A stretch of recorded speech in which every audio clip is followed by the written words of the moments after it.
Like and subscribe and click the bell icon to get new video updates. Oil prices jump 8% as Russia invades Ukraine.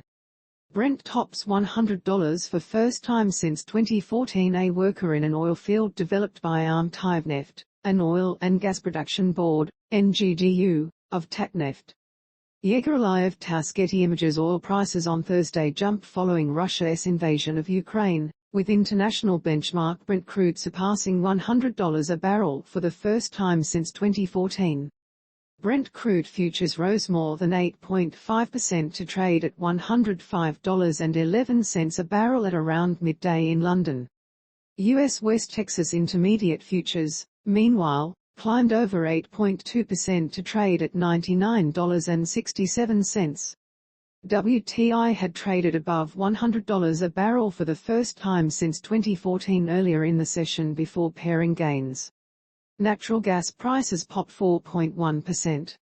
Spot gold, traditionally seen as a safe haven asset, climbed 3%, last trading at $1,966.01.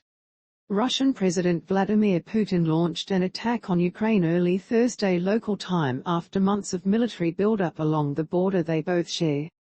The attack came days after the Kremlin leader formally recognized the independence of two pro-Moscow separatist regions in eastern Ukraine.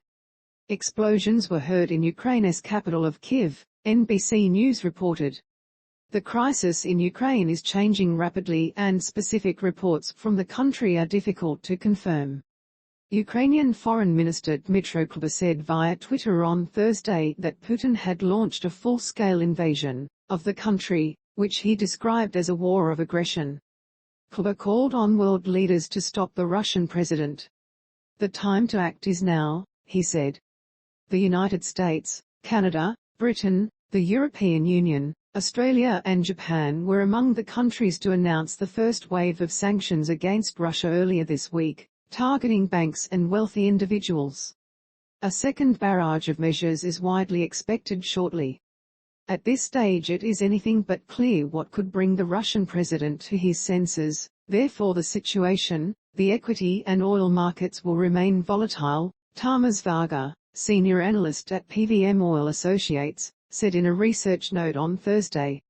Even if prices drop back below $100 per barrel due to abating tension in Eastern Europe, the retracement might prove short-lived and product tightness could keep oil prices at elevated levels in months to come, he added.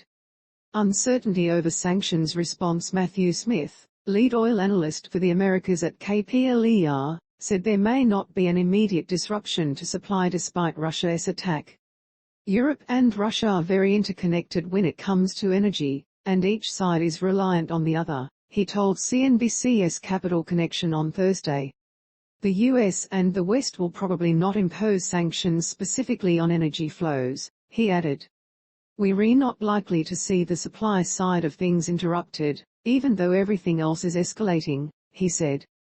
In addition to tight supplies, there is also uncertainty about sanctions from President Joe Biden's administration, said Ellen Ward, president of Transversal Consulting. Will they sanction Russian oil or gas? Because this would mean significant pain for even U.S. consumers. The United States does import Russian oil. In fact, there is oil headed to the U.S. as we speak, Ward told Street Signs Asia. Now that we've actually got this military operation happening on the ground, you have the prospect of physical inability to shift oil out of certain areas, particularly the Black Sea. So, I think we're now seeing that factoring into prices as well, she said Thursday. On escalations in Ukraine, Goldman Sachs said in a Wednesday report that the impact on energy prices should be limited. While Europe imports a large share of its natural gas consumption from Russia, the US is a net exporter of natural gas and any spillover effects on US gas prices should be modest, analysts at the Wall Street Bank said. Our commodities strategists also expect only a modest impact on oil prices, though they see the risks as skewed to the upside because the oil market is already tight. Correction, this story has been updated to accurately reflect that Ellen Ward said the military operation on the ground is factoring into the spike in oil prices.